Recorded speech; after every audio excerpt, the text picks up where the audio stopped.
Tara, luto tayo. Meron ako ritong tokwa at kangkong. Igigisa natin sa mainit na avocado oil yan. Mas gusto ko itong kainin kasi masarap na, mura pa at madali pang gawin.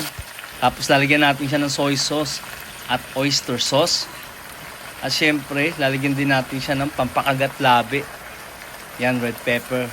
Konti lang para ma-share natin sa mga bata.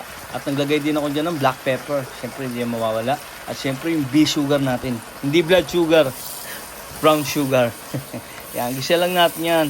Bibilisan lang natin yung luto natin dito sa kangkong kasi mas masarap yung kangkong pagka crunchy siya. Hindi siya masyadong lutong-luto. Ganito yung mga masarap kainin pagka tumatanda ka na. Di na tayo pabata, edad may di nahahalata. Alam niyo ba yung mga kantang ganun, mga lodi cakes? Yan, syempre dapat pagka habang tumatanda ka, mas masarap kainin, puro gulay na lang. Kaya tara, topo kangkong para sa cooking ideas natin. Maraming salamat!